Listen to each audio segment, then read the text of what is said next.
1 Coríntios capítulo 1, nós iremos ler a partir do versículo 26. Será que o calor chegou mesmo agora? Ou é só embuste, né? Só embuste? É bom que ele firme, porque o meu chuveiro elétrico queimou, né? Queimou hoje. Todo mundo achou? Vamos ler então. 1 Coríntios 1, capítulo 1, versículo 26. Diz assim: Irmãos, observai o vosso chamado. Não foram chamados muitos sábios segundo critérios humanos, nem muitos poderosos, nem muitos nobres. Pelo contrário, Deus escolheu as coisas absurdas do mundo para envergonhar os sábios. Escolheu as coisas fracas do mundo para envergonhar os fortes ou as fortes. Ele escolheu as coisas insignificantes do mundo, as desprezadas e as que são nada, para reduzir a nada as que são, para que nenhum mortal se glorie na presença de Deus. Mas vós sois dele, em Cristo Jesus, o qual da parte de Deus se tornou para nós sabedoria, justiça, santificação e redenção, a fim de que, como está escrito, quem se gloriar, glorie-se no Senhor. Amém? Amém. Esse é o final do capítulo 1. Nós acho que tivemos o capítulo 1 dividido em 1, 2, 3 partes, não é isso? Quatro partes. Tu vê, é um capítulozinho e que muitas vezes a gente é até tentado a pregar de uma vez, né? Tem um conteúdo tão denso, né? E agora a gente vai perceber que Paulo vai dar uma nova ênfase no seu argumento quanto ao problema da igreja que está acontecendo, o problema que está acontecendo na igreja dos Coríntios. Vou só relembrar o que a gente já leu até agora. A gente viu que a igreja era uma igreja facciosa, né? Dividida por facções, por grupos que elegiam os seus oradores, né, preferidos, e por causa disso a igreja não vivia em harmonia, né, não vivia em unidade por causa dessa divisão. A divisão acontecia, porque Paulo trata dessa forma, por conta da capacidade oratória dos escolhidos, né? Porque essa era a régua, o critério de escolha dos coríntios, porque eles viviam em uma cultura grega, como nós já vimos anteriormente, em que a grande sensação, o grande entretenimento era ir para as praças ouvir as pessoas falarem, né? A gente viu isso. Não tinha streamer, né? Não tinha Netflix, internet, televisão, mas eles tinham as praças, os anfiteatros, né? E ali os filósofos discursavam e tentavam angariar seguidores e também recursos financeiros. Assim era a sociedade desse tempo e assim que os coríntios decidiram viver dentro da igreja. Assim como no mundo secular as pessoas elegiam os seus filósofos preferidos, os seus sábios preferidos, os seus oradores preferidos, e muitas vezes brigavam por isso, né? Discutiam por isso, a igreja no final da história estava trazendo essa cultura do seu tempo para dentro da comunidade. Por isso as facções, por isso as divisões. Existem outros problemas na igreja dos Coríntios que a gente vai estudar à medida em que formos avançando na carta, mas a princípio a tônica de Paulo no capítulo 1 é essa: combater a sabedoria do mundo, combater justamente a preferência pela técnica da oração ao invés do conteúdo da mensagem cristã, e combater o orgulho desses crentes que, à medida em que eles se definiam seguidores de X ou de Y, eles buscavam status, reconhecimento dentro da igreja e se enchiam de orgulho. Então, o texto que nós vamos ler agora é um combate direto ao orgulho, né? A gente já viu o combate à sabedoria, já viu o combate à retórica, e agora Paulo vai combater o problema do orgulho. Assim, eu li esse texto algumas vezes, né? E e li bastante coisa para ver se era isso mesmo que Paulo estava falando, porque estava me chocando um pouco, assim. Eu pensei, eu acho que eu estou exagerando, não pode ser isso que Paulo está falando, mas realmente é isso que Paulo está falando, e eu vou trazer para vocês os pontos e a gente vai entender muito bem. Ele vai dizer assim, no 26, né? O 26 ele abre a janela para um novo argumento, né? Por isso que a gente divide as perícopes, como é chamado, né? Porque se você pensar como a carta foi escrita, Paulo provavelmente estava ditando, né? E alguém ia escrevendo. Então, ele não ditou 1 Coríntios num dia só, né? Não tem como fazer dessa forma. Ele ia elaborando as suas ideias, respondendo a indagações que a própria igreja, na maioria das vezes, fazia, combatendo problemas que, nesse caso, foram trazidos para ele, e o amanuense lá ia escrevendo. Então, as ideias começam e terminam, não é? É assim que a gente pensa, né? Ele ia tratando o problema, pensando, ditando, e o amanuense escrevendo, e em alguns momentos, provavelmente, a pausa para que um novo argumento se começasse, tivesse início. No grego, não tem parágrafo, né?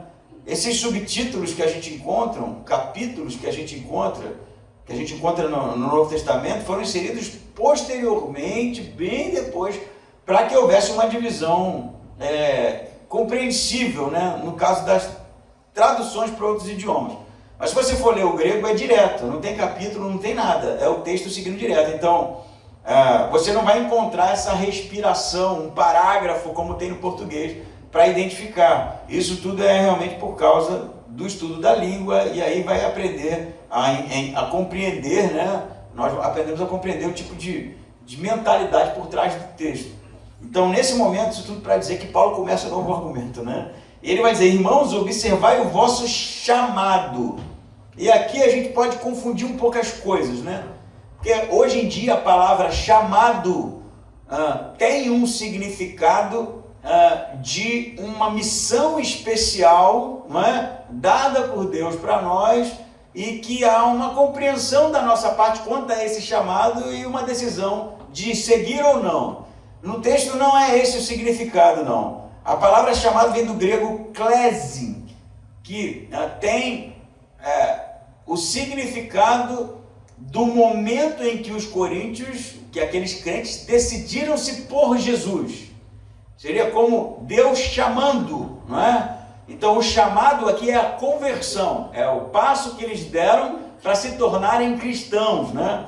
Tanto que a palavra pode ser traduzida de algumas outras maneiras, né? E provavelmente tem algumas outras versões possíveis da tradução dessa palavra. Então ele vai dizer, irmãos, observai a conversão de vocês, o momento em que vocês deram o passo, né? Lembrem-se disso, vamos recapitular. Reflitam um pouco sobre o que foi o chamado de vocês da parte de Deus.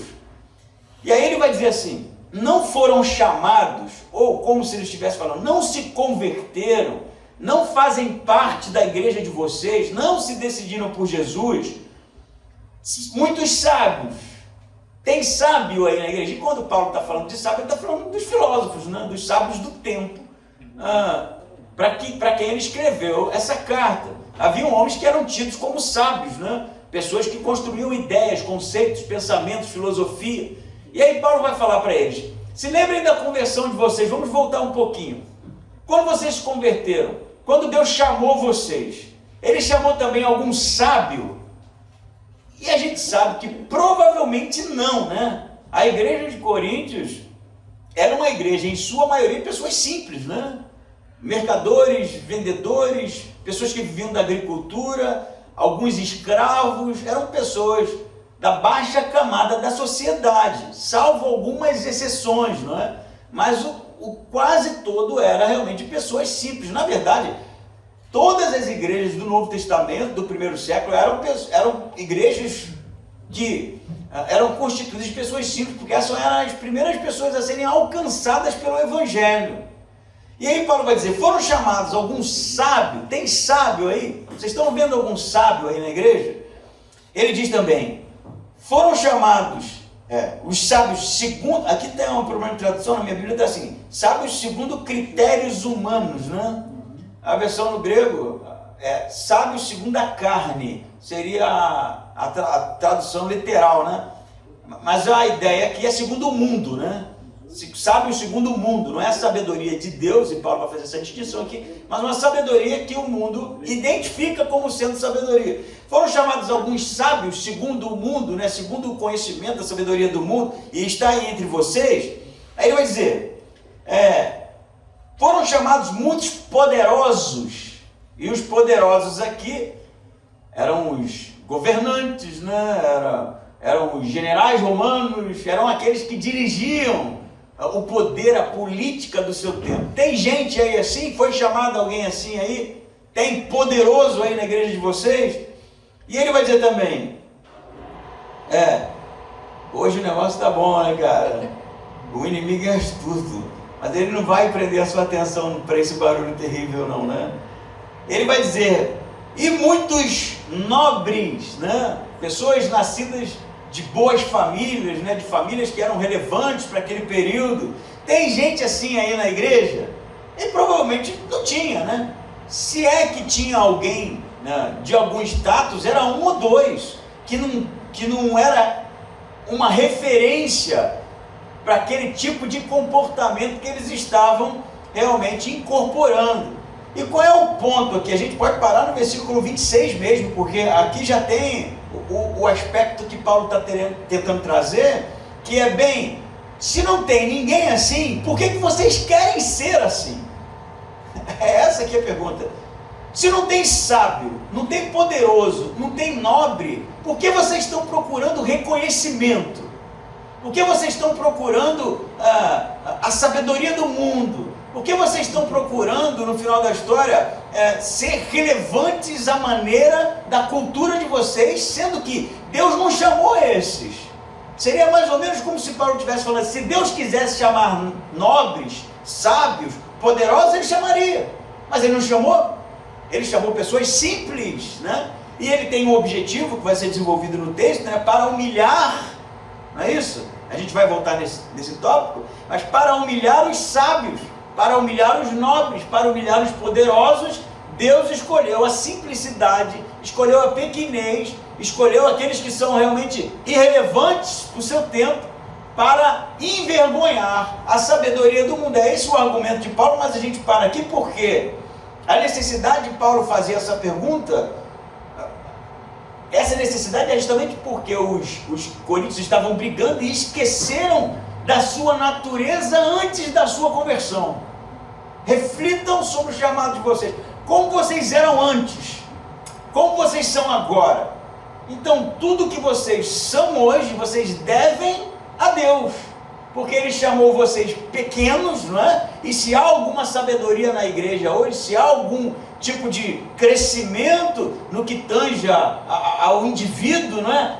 Isso tudo deve-se ao poder único e exclusivamente de Deus. Então por que vocês estão buscando a sabedoria secular? Então por que vocês estão olhando para os sábios do mundo? Então por que vocês estão olhando para os poderosos, para os nobres, se Deus, no final da história, nem ligou para esses? Esse seria o aspecto desse primeiro momento. E aí eu penso, claro, né, e pensei nisso semana toda, a história de cada um de nós antes da conversão. Eu não vou pedir para você dar seu testemunho, não, porque eu sei que na maioria das vezes é terrível, né? Terrível, porque éramos pessoas ruins. Ruins não no sentido, muitas vezes, moral da coisa, mas a nossa conduta era uma conduta ruim, não é? Era uma conduta reprovável. Eu me converti com 17 anos, e 17 anos foi suficiente para eu ser considerado uma pessoa não muito interessante para se relacionar, assim. Não fui o pior dos piores, não, né? Mas já vi gente com história muito mais pesada, né? Eu, na verdade, não fiz muita coisa de errado. Mas eu sei que tudo que eu sou hoje, eu devo única e exclusivamente ao poder de Deus. Porque eu era irrelevante para qualquer história, de qualquer pessoa. Menos a da minha mãe, né? Minha mãe, para a mãe, o filho é sempre uma coisa linda, né? Mas para a minha cidade, para a minha vizinhança, para os meus amigos, o que eu representava? Nada. Nada. Se eu tivesse partido desse mundo para melhor, no caso para pior, né? Se eu não tivesse me convertido, eu não ia fazer diferença na vida de ninguém. Eu sei disso. E você? Se eu pedir para você contar, você vai provavelmente ter boas histórias ou péssimas histórias para contar. Por que Paulo está falando isso? Porque se hoje você foi transformado, elevado por Deus a alguma coisa relevante, seja na igreja, seja na sociedade, seja na cultura onde você está inserido, seja na sua família, isso se deve a Deus. Portanto, toda glória deve ser dada a Ele. Todo louvor deve ser dado a Ele. Isso não pode ser nunca motivo de orgulho da nossa parte, porque não dependeu de nós. Embora até pareça que tenha dependido. Por exemplo, a Rosinha é pintora, não é? Estudou, né, Rosinha? Bastante, né? Técnica em cima de técnica ali. E eu sei que se ela não tivesse convertido, usando a Rosinha como exemplo, ela também pintaria. Estaria pintando normalmente.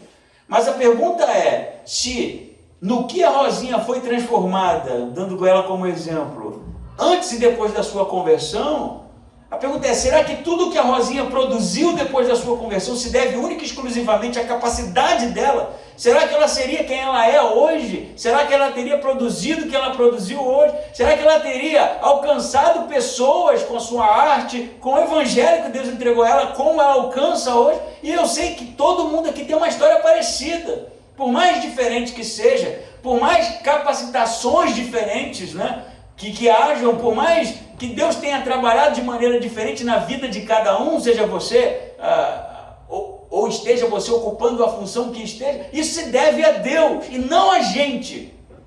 E você pode até pensar, pastor, você sabe o quanto eu estudei, o quanto eu me dediquei para hoje eu ser quem eu sou. A gente tem essa mania, né? O quanto eu me esforcei, as noites não dormidas, né? As horas empregadas. Se você é nova criatura, filho de Deus, transformado por Deus, você não tenha dúvida que foi Deus que realizou isso na sua vida. Não tenha dúvida, porque no dia que você esquecer disso, você vai estar se enquadrando justamente no que Paulo está tentando combater aqui. Se Deus quisesse bons pintores, se Deus quisesse engenheiros, se Deus quisesse bons oradores, né? Que não sei, eu sei que eu não prego mal, né? Mas eu não sou o melhor do mundo, e tem gente muito melhor do que eu. E se prego também é por causa justamente do poder de Deus. Se você é um bom professor, se você, não importa a função que você exerce, não tenha dúvida de que é a ação de Deus na sua vida. E se você tiver que se gloriar de alguma coisa, glorie-se do que Deus está fazendo na sua vida e não na sua capacidade, porque isso é um erro. Porque isso é um ledo engano, porque isso é no final da história roubar a glória que deveria ser de Deus pra gente. E a gente faz isso, cara. Como faz? A gente pode até dizer que não faz, mas faz. A gente se enche de orgulho, do orgulho carnal, quando a gente desenvolve, produz alguma coisa. A gente se enche de orgulho e de vaidade quando mostra a nossa obra e aquilo tudo que a gente executou, o nosso patrimônio, a nossa conta no banco, as coisas que alcançamos. Que besteira! Porque se não fosse a mão de Deus na sua vida, não teria nada. Não teria nada. Por isso que Paulo está falando, reflita quem vocês eram. Lembraram-se? Então vamos fazer esse exercício aqui. Não precisa fechar o olho e baixar a cabeça não. Se lembra aí quem você era antes de Deus te chamar. Lembrou? Eu vou dizer agora para você o que Paulo está dizendo para a igreja. Tudo que você era foi justamente o que importava para Deus. Por isso que Ele te chamou. Tudo que você é hoje foi o que Deus fez na sua vida. Quanto dependeu de você? Embora você ache lá no fundo que tenha dependido, nada. Deus realizou. Por isso, tudo que somos é por causa do poder de Deus. Eu digo isso, gente, sem nenhum tipo de hipocrisia, porque eu sei quem eu era. Eu tenho consciência plena disso. E eu sei o que Deus fez na minha vida. Eu olho para trás. Se não foi Deus, mano, foi assim, uma intervenção extremamente beneficente, no meu sentido, bem feita, organizada, fruto do caos, porque assim não foi Deus, não só pode ter sido assim, que deu muito certo, no sentido de hoje eu ser um pai, ter um filho, ter uma esposa que me ama, ter uma igreja, tá pregando para as pessoas. Como é que eu faria isso, gente? Com 17 anos? Bah, você não tem ideia, você não tem ideia. Eu era chamado de torcicolo. Sabe por quê? Porque eu aprendi a torcicolo. Inclusive quem botou o apelido de torcicolo foi o Ivanzinho, né? Na época eu jurei que eu ia dar uns catiripapos nele por causa desse apelido. Porque eu tinha o cabelo raspado do meio pra cá. E eu jogava tudo para um lado só, era cabeludo só de um lado. E aí andava eu com aqueles meus brincos, né? A minha camisa de caveira, a minha tatuagem, que eu achava que era radical, com aquele cabeça torta assim, ó. E o cara ficava gritando escondido, que ele não tinha coragem de me encarar, né? Ele escondia, ô torcicolo! Eu era o torcicolo, mano. Olha o que Deus faz na vida da gente. Pensa, Deus me chamou, fez de mim um pastor. Por causa de mim, se dependesse de mim, eu ia ser um torcicolo até hoje. Mas não. Deus teve misericórdia, chamou, né? E Ele produziu a obra, o fruto do Espírito Santo, o que Deus faz na vida das pessoas. Se Ele quisesse chamar o maior pregador do mundo, Ele chamaria, mas não foi isso que Ele fez. Portanto, tudo que eu sou hoje, eu devo a Ele. Única e exclusivamente a Ele, e ponto. E ponto. Da mesma forma vocês, da mesma forma nós, da mesma forma todo aquele que se entrega a Deus. Tudo que Ele produz na nossa vida é para a honra e glória dEle. A gente precisa ter esse discernimento para que o orgulho nunca entre no nosso coração. Nunca. Toda vez que ele pensar lá, e o desejo do reconhecimento, o desejo das coisas grandiosas, segundo a carne, pensar no nosso coração, lembre-se de quem nós éramos. E o que Deus fez na nossa vida, que rapidinho esse pensamento vai embora. Se ele persistir, querido, aí é na chibata mesmo, está precisando de umas boas chineladas, né? Mas no que tange a questão da transformação do antes e depois que Deus gera na nossa vida, só sobra agradecimento e humildade, que a gente caia de joelho e diga, Deus, muito obrigado. Até, aproveitando o gancho, no que está faltando, sabe? Porque a gente conquistou tanta coisa, mas nunca acha que está bom. Só que a gente esquece que tudo que a gente tem é ação de Deus. E se não está bom no final da história é porque a gente não tem consciência de quem éramos e o que Deus fez na vida da gente. Como não está bom? Olha o torcicólogo. Olha o pastor José. Aí eu vou dizer que não está bom? Que precisa, né? Poxa, se fosse assim. Não, né? Tu tem que agradecer, Senhor. Muito obrigado. Muito obrigado, porque até aqui o Senhor tem cuidado de mim. E tudo que sou depende do Senhor. E no final da história, como é que vai ficar orgulho, vaidade no nosso coração, depois de olharmos para trás e vermos as mãos de Deus cuidando da gente todo o tempo da nossa caminhada? Poxa, se persistir, aí é porque provavelmente nem houve chamado, né? Aí você penetra, tá de penetra, porque não é possível, né? Que um filho olhe para o pai, depois de todo o cuidado, e ele esteja insatisfeito, né? A ponto de ficar sonhando com coisas que Deus, no final da história, nunca desejou para os seus filhos. Amém? Amém. Então, observai o vosso chamado, né? Lembre-se de como vocês foram chamados. Não foram chamados nobres, não foram chamados sábios, não foram chamados poderosos, foram chamados vocês. E aí o versículo 27 piora um pouco, tá? Por isso que eu fiquei chocado, né? Porque os coríntios não eram nobres, não eram sábios, não eram poderosos. O que eles eram então, antes da sua conversão? Pelo contrário, vai dizer Paulo. Vocês estão lembrando da conversão de vocês? Deus escolheu as coisas absurdas. Você vai perceber que Paulo está sendo muito elegante, mas está botando os coríntios no lugar deles. Deus escolheu as coisas absurdas. E o que era absurdo? Ele vai dizer no capítulo 6 de Coríntios, a vida que esses homens levavam imorais, eles eram mentirosos, eles eram levianos, eram pessoas que estavam misturadas com prostituição, roubadores. Gente, a gente está falando do mundo grego do primeiro século, mundo greco-romano, né? numa cultura extremamente imoral. E aí Paulo está falando assim, gente, se vocês pensarem um pouquinho e forem honestos, vocês vão ver que Deus ter chamado vocês foi um absurdo. Do ponto de vista que vocês mesmos estão usando como régua, né? Foi um absurdo. Absurdo. Deus chamar esse... Se tivesse uma reunião aqui, né? E aí Deus falasse assim, perguntasse para os, sei lá, para os quem? Para os anjos. Vamos chamar os coríntios? Os anjos diriam, você está maluco. Você está maluco. Esses caras, olha a vida dos caras. Você vai chamar esses caras para quê? Só para envergonhar, né? Aí você fica, caramba, né? Depois dessa eu ia até dormir. Mas ele piorou um pouco. Ele fala assim, vou ler de novo 27. Pelo contrário, Deus escolheu as coisas absurdas, eram eles, né? Para envergonhar os sábios. Escolheu as coisas fracas. E fraco aqui não é bonitinho, é fraco mesmo. É coisa que não serve, sabe? Que não tem durabilidade. É coisa volátil. Sabe isso? Que muda o tempo inteiro. Conhece gente assim? Eu não vou falar nem de gente. Conhece produto assim?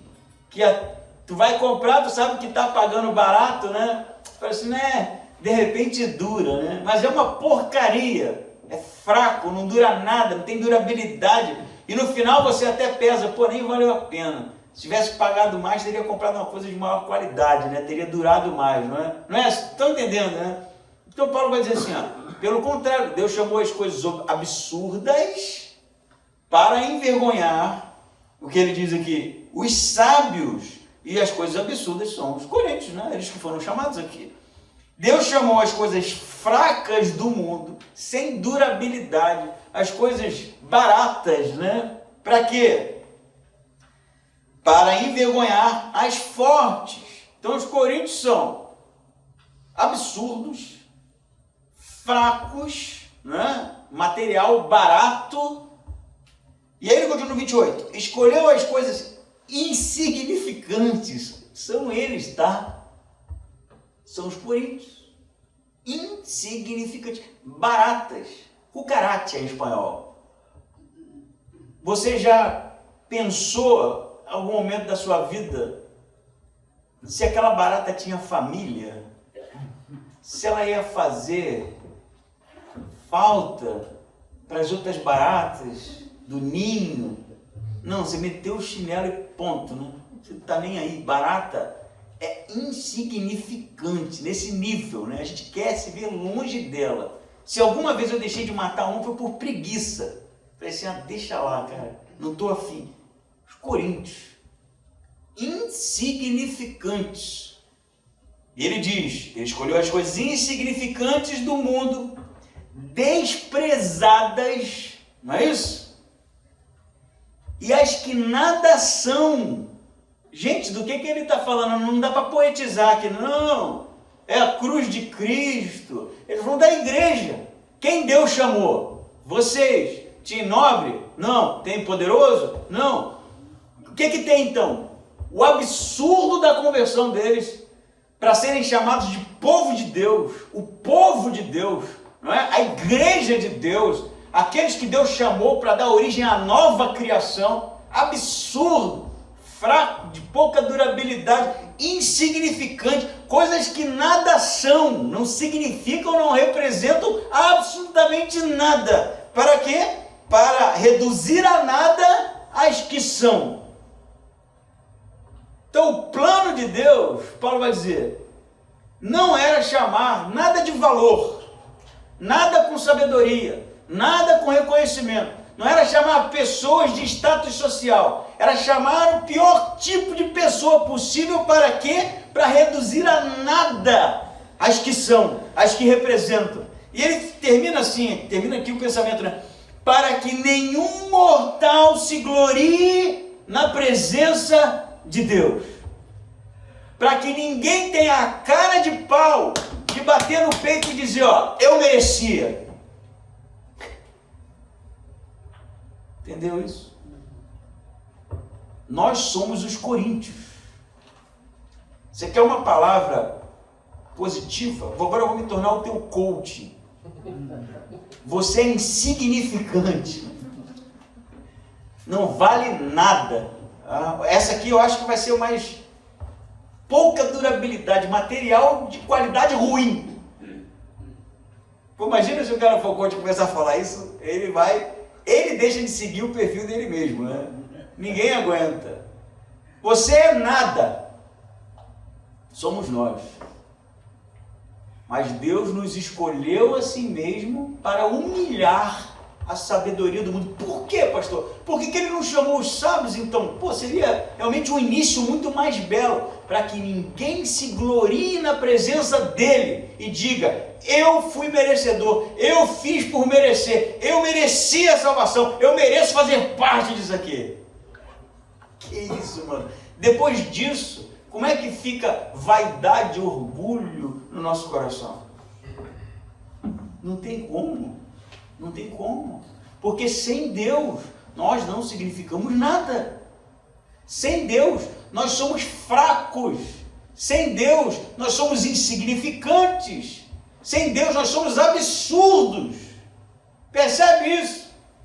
Então, tudo que somos, voltando aqui ao ponto inicial, tudo que somos depende única e exclusivamente de Deus.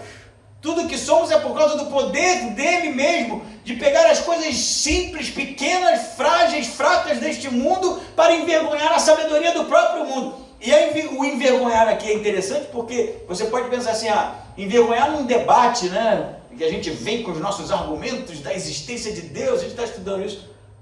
O grupo, né, a introdução lá do livro é sobre a existência, os argumentos, sobre Marcos, os debates acadêmicos. E aí é isso que ele está falando, que aí Deus vai envergonhar. Não é isso que ele está falando, não. Ele está falando aqui de maneira escatológica.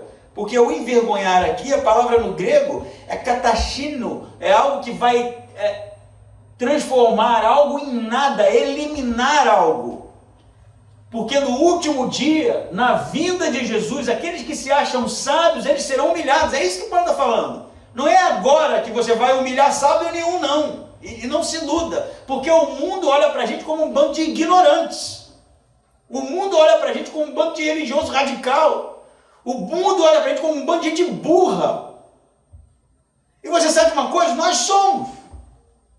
Segundo o critério do mundo, nós somos mesmo. E nem adianta você brigar por isso. Mas segundo os olhos e o coração de Deus, nós somos a sua igreja, o seu povo, a sua nova criação. Pessoas que são irrelevantes para a sociedade e segundo a métrica, segundo a regra de medida, segundo a régua de medida de uma sociedade extremamente corrompida, nós não representamos absolutamente nada mesmo. Mas para Deus, nós somos o seu povo, porque Ele quer dessa forma. Para que ninguém se glorie na presença dele e diga, eu fiz por merecer, eu era um grande. E Deus, tu era um grande nada, cara. Tu era um grande nada, eu te chamei por amor mesmo, porque eu quis chamar. E aí uma pergunta que fica é, por que afinal de contas, já que essa é a realidade, Deus chamou coisas pequeninas para humilhar o que o mundo acha ser grande e no final dos tempos, na vida de Jesus, eles serão reduzidos a nada? Por que a gente busca a sabedoria do mundo? Que é o que eles estavam fazendo. Por que a gente busca a sabedoria do mundo? Porque quando a gente quer, no final da história, crescer no conhecimento, né? E no conhecimento como um indivíduo, eu falo, a gente vai buscar lá fora. Como se lá fora tivesse os grandes referenciais de como viver uma vida boa, né? Por que a gente faz isso? E hoje em dia, né? Vou bater, eu acho até o final de Coríntios, eu vou bater nessa tecla. Você tem os influencers, né? Cheios de coisas para dizer como você deve viver, como você deve criar seus filhos, né? Como você deve viver eticamente, como fazer para não sei o que, não sei o que. Por que a gente está sempre buscando lá fora? E tem gente que ainda leva para dentro da igreja esses ensinamentos ruins, né? Sendo que Paulo está dizendo que Deus nos chamou para envergonhar a sabedoria do mundo. Por que a gente está buscando referencial de vida em pessoas que são seculares? Essa pessoa tem um exemplo lindo de vida. Ela é um pecador, gente. É uma pecadora, é gente que está condenada ao inferno mesmo. Se não se converter, porque tudo que ela sabe é lixo. Você está entendendo? Tudo que ela sabe é lixo, mas a gente vai lá beber desse pote. E acha que isso é um grande caldeirão de sabedoria no final da história. São exemplos, eu não estou dizendo que não tenha gente lá fora que tenha exemplos de vida de superação. Não estou dizendo isso não. Estou dizendo quando essa passa a ser, no final da história, a nossa panela de arroz, sabe? É onde a gente busca o alimento, é onde a gente busca realmente as respostas quando a gente está em crise. Mas Paulo vai dizer no final da história que tudo isso Deus subverteu. Deus subverteu. E tudo que a gente pode buscar no final da história, para sabedoria, para crescermos em sabedoria, para crescermos em conhecimento, tudo que a gente pode ter como referencial que vai fazer a diferença na vida da gente é o Cristo. Nele está toda a sabedoria. Você leu aqui? Ele vai dizer assim, ó, 30. Mas vós sois dele. De Deus, né? Não do mundo. Para estar buscando esses referenciais. Vocês são dele. E não perca de vista que apesar de Paulo, né, dar um sabão, né, nas duas cartas, ele sempre vai salientar que eles pertenciam a Deus. Ele chama eles de irmãos, né? Vocês pertencem a Deus, porque ele está querendo realmente que eles retornem. Ele vai dizer assim, mas vós sois dele. Em Cristo Jesus, o qual, da parte de Deus, se tornou para nós o quê? O que está escrito aí? O que Cristo se tornou para nós? Sabedoria. Pensa nisso aqui. Ele não está dizendo que em Jesus há sabedoria. Ele está dizendo que os ensinamentos de Jesus são em si sabedoria. Ele está dizendo que Jesus é a sabedoria de Deus.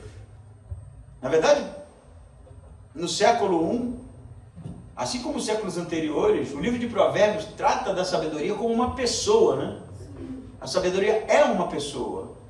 E já no século I, na igreja primitiva, já se entendia Provérbios como Jesus sendo a manifestação da sabedoria de Deus. Não é que ele tinha a sabedoria de Deus, é que ele era a sabedoria de Deus. Em Jesus está a sabedoria de Deus. Quer conhecer Deus é através de Cristo. Quer buscar entender Deus é através de Cristo. Paulo vai dizer em Colossenses que tudo que se pode conhecer de Deus se revela na pessoa de Jesus. Então, você quer sabedoria? Você quer crescer em áreas da sua vida? Você quer amadurecer como indivíduo? Está em Jesus a sabedoria, a verdadeira sabedoria, gente. É nele que está, é nele a nossa fonte inesgotável de conhecimento, é nele a nossa fonte inesgotável de conhecimento de quem é Deus, de respostas para as nossas indagações. Então, não estou dizendo para você virar um Amish, né? É Amish? Amish. Aqueles caras que vão para a comunidade isolada e não se relacionam com mais ninguém, só com eles mesmos, se casam entre eles mesmos, né? Consomem a comida que eles plantam. Até que a ideia não é ruim não, tá? Assim, eu acho que até poderia ser, mas não é. Mas não é isso que eu estou dizendo. Não é para a gente se isolar da realidade, é para a gente entender que não há outro tipo de conhecimento, de sabedoria, de ensinamento que possa nos satisfazer, que tenha as respostas certas para nós fora de Jesus. Não tem. E essa busca desenfreada da igreja, dos crentes, por conteúdos, né, palavra da moda, para encher a igreja, para quem sabe tampar buracos que deveriam estar preenchidos, sendo preenchidos com a busca por Deus, preenchidos pelo conhecimento de Jesus, pelo conhecimento das Escrituras. No final da história é uma grande receita para dar errado. Os coríntios estavam fazendo isso, era um filósofo, né? Então vamos explicar a ressurreição de Jesus segundo o ponto de vista dos sofistas, dos epicureus, dos estoicos. Parece ser bonito isso, né? E eu vou te dizer, sendo bem honesto, eu dei aula de filosofia muitos anos, né? No seminário, filosofia cristã. Adorava ler filosofia. Adorava ler filosofia. E muitos aqui se lembram das introduções que eu gostava de fazer, né? Fazia introdução grande, né? Adorava citar aquelas que eu lia mesmo, tinha prazer nisso. Cara, de uns anos pra cá eu tomei uma ojeriza. Eu não estou dizendo que filosofia é do diabo, não. Não é isso. Eu tomei uma ojeriza porque no final da história eu estava colocando no mesmo pé de igualdade das Escrituras, achando que aquele conhecimento tinha a mesma relevância. E muitas vezes fazendo uma exegese equivocada do ponto de vista filosófico das coisas. E isso é um engano. É um engano. Porque o conhecimento, na verdade, vem de Cristo. E se há realmente o pensar da filosofia, que a chave hermenêutica seja as Escrituras primeiro. Seja Jesus manifesto primeiro. E não o oposto. E não a gente busca o conteúdo secular e tenta adequar aquilo que a gente conhece das Escrituras. Isso é terrível, isso é heresia no final da história. Eu vi essa semana um vídeo, era um congresso, né? E aí tinha uma mulher falando, atrás da rua de Renekiewicz, mais um outro pastor que eu não conheço, nunca vi, e uma mulher que dizia assim, desse jeito, eu não consegui ver tudo, vou ser honesto com você. Eu já vi vídeo inteiro de coisa bem terrível, assim, mas aquele me deixou tão irritado. Eu saí e fui falar com a Lidiane. A Lidiane às vezes está fazendo outra coisa e finge que está me ouvindo. Fica, caramba, né, caramba. É só porque eu tô desabafando, né? Eu até compreendo. Ela dizia assim, ó, desse jeito, a gente fala mal dos católicos porque eles têm o Papa deles inerrante nas questões eclesiásticas, mas nós também temos o nosso, a Bíblia. A gente acha que a Bíblia é inerrante. Nossa. E tem muita gente fazendo da Bíblia o seu ídolo. Cara. Aí eu saí, levantei, né? Cara vermelha. Ele falando para a Lidiane. É porque a Lidiane se transformou naquela mulher, naquela hora. Não dá para falar para a televisão. Eu vou falar para a Lidiane. Eu falei assim, quem acha que é? Como é que ela teria o conhecimento de quem é Deus se não fosse a revelação de Deus nas Escrituras? Ela não estaria nem sabendo da pessoa de Deus se as Escrituras não revelassem. E as Escrituras só revelam quem é Deus porque Deus quis revelar através da sua palavra. Ela falava, e muitas vezes isso impede a experiência com Deus. A experiência com Deus só acontece, eu vou dizer de novo, só acontece porque foi revelada através das Escrituras. Sem a compreensão de quem é Deus, não há experiência com Deus. Não há encontro com Deus, porque Ele se revelou através do Seu Filho, o único que pode gerar em nós uma experiência com Deus. Amém. E você não conhece o Cristo se não conhecer as palavras dele, porque é aqui que realmente foi inspirado para que os homens, os apóstolos, os seguidores de Jesus, revelassem para nós, escrevessem para nós as palavras de Deus, o que Deus desejava que nós entendêssemos.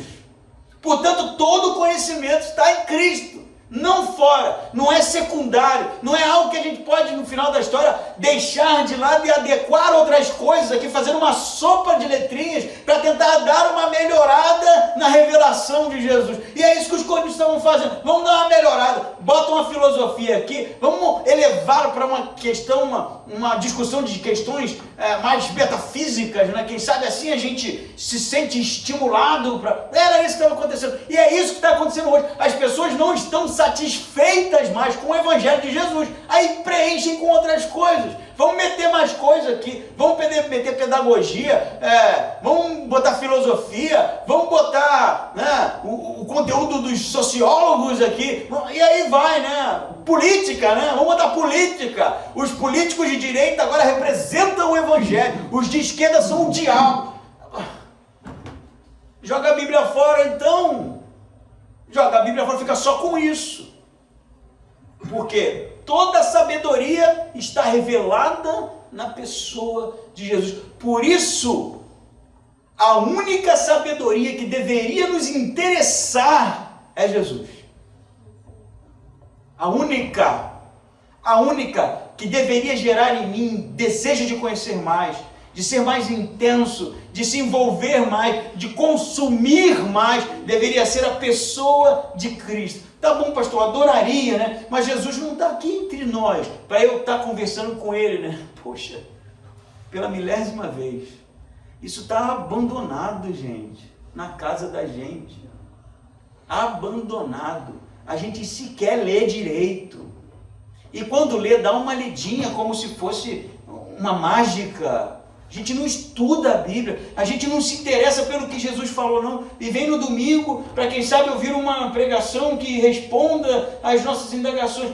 Isso deveria ser, já falei tantas vezes, motivo de ânsia.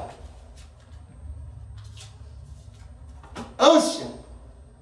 Desejo ardente Você sabe aquela série que você está assistindo, ou assistiu, sei lá, que você só viu até aquele capítulo porque a hora não permitia mais, estava dando sono, já era 4 horas da manhã e você estava louco vendo aquilo, o que vai acontecer no próximo capítulo?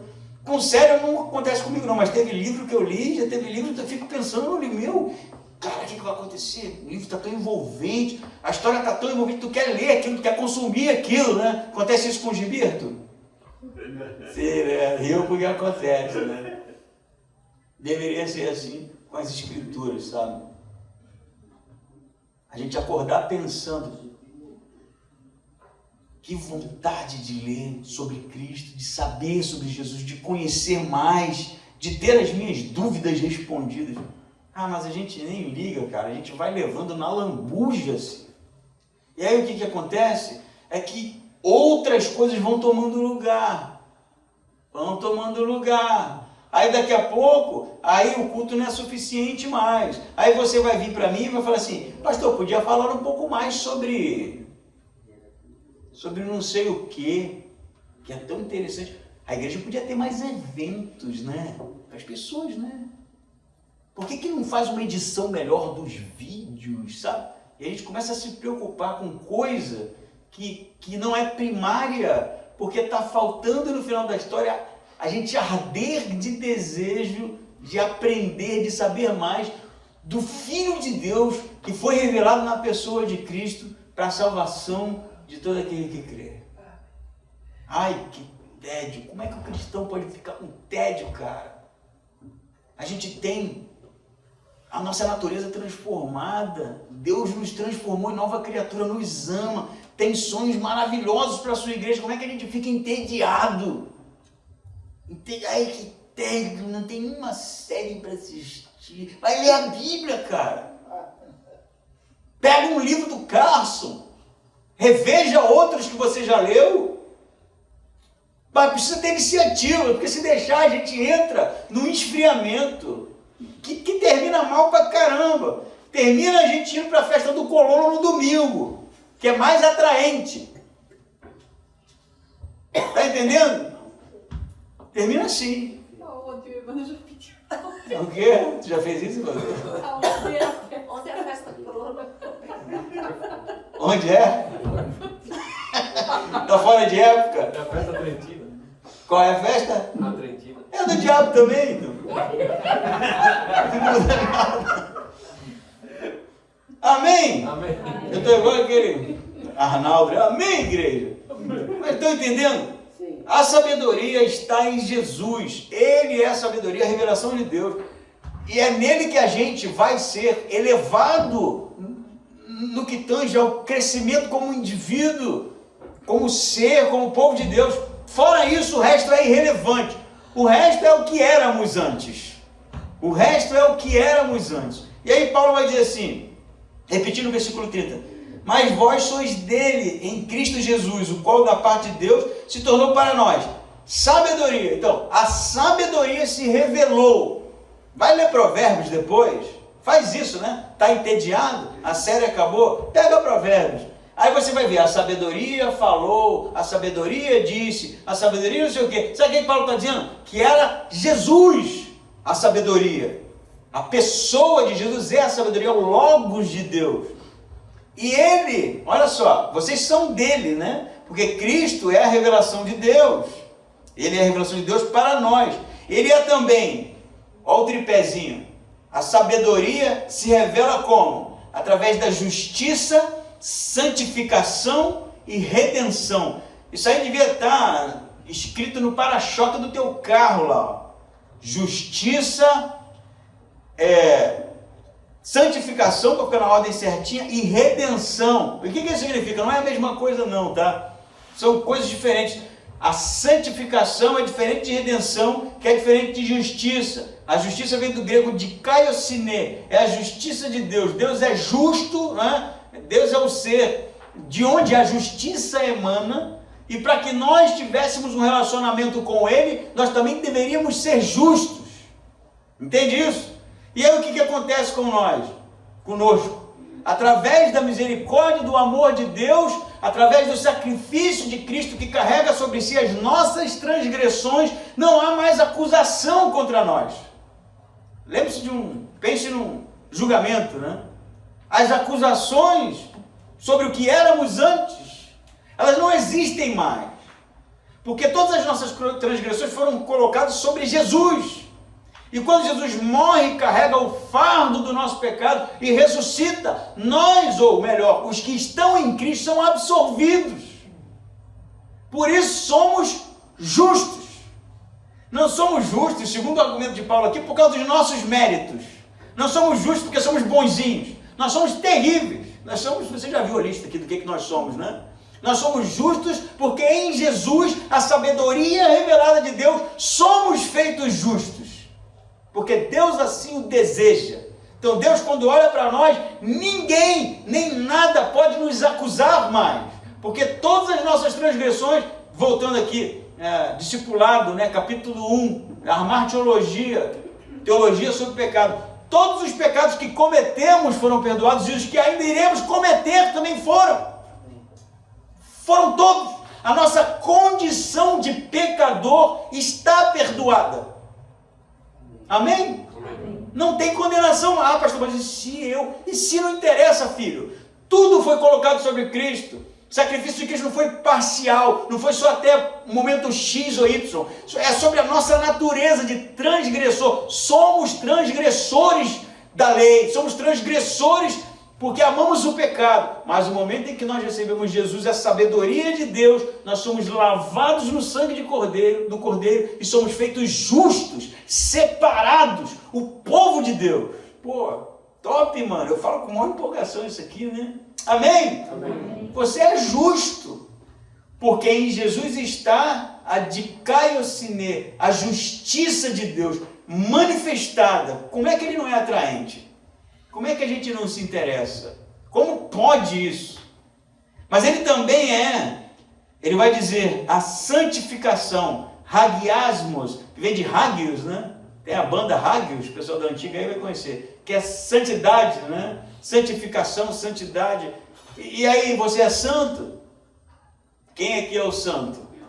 Você só é santo porque em Jesus somos santificados, né? Santo é uma palavra que tem origem no Antigo Testamento do ponto de vista teológico. O que era santo? O candelabro era santo, não é?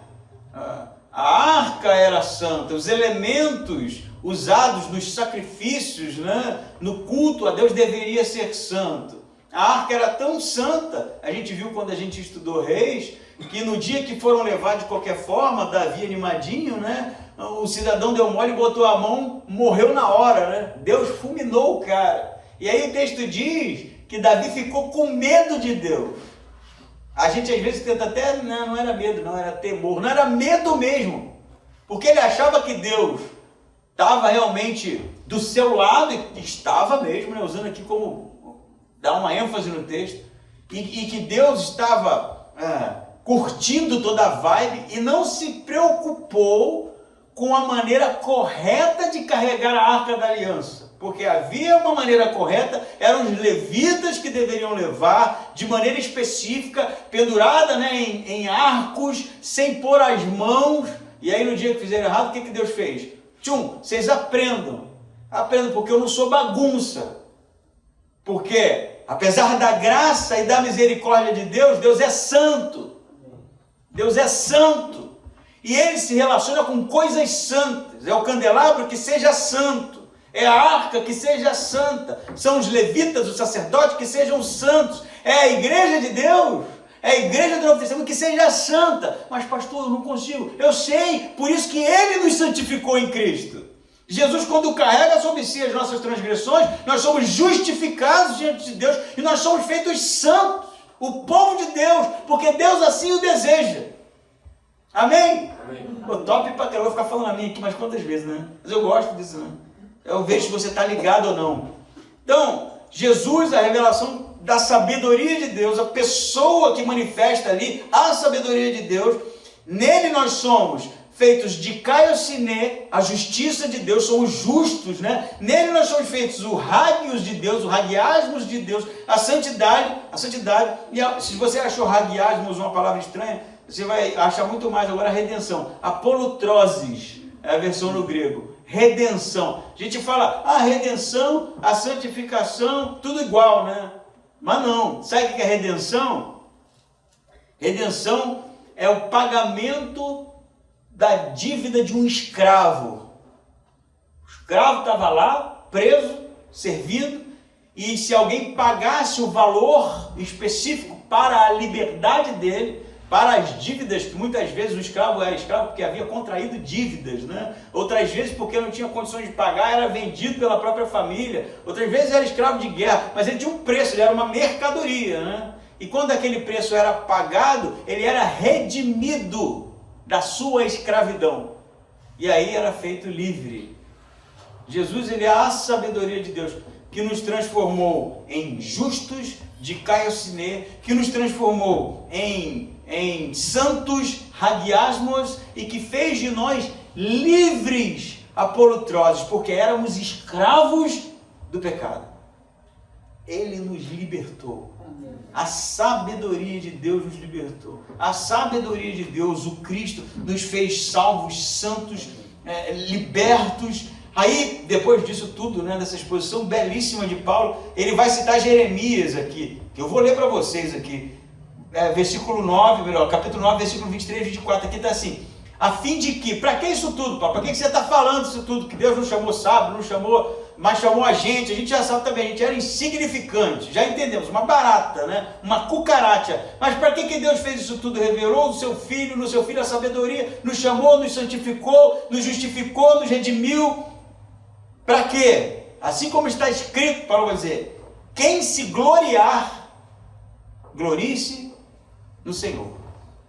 Porque os coríntios eram cheios de orgulho, mas perderam de vista quem eram e o que Deus havia feito através do seu plano redentor na vida deles. Amém? Amém. Vamos ler Jeremias para finalizar? Se tiver dificuldade para achar, depois de Isaías, tá? Vocês te ajudam muito não. Salmos está antes. Eu vou ler aqui, depois você encontra. Assim diz o Senhor: não se glorie o sábio na sua sabedoria, nem o forte na sua força, nem o rico nas suas fraquezas. Mas quem se gloriar, glorie-se nisso, em me entender. Quer se gloriar? Glorie-se em buscar entender quem é Deus. E me conhecer, pois eu sou o Senhor, que pratico a fidelidade, o direito e a justiça na terra. Por que, Senhor? Porque me agrado dessas coisas, diz o Senhor. Amém? Amém. Tudo que somos, dependemos única e exclusivamente da misericórdia de Deus. E que os nossos corações se tornem insaciáveis no desejo de conhecer esse Deus maravilhoso.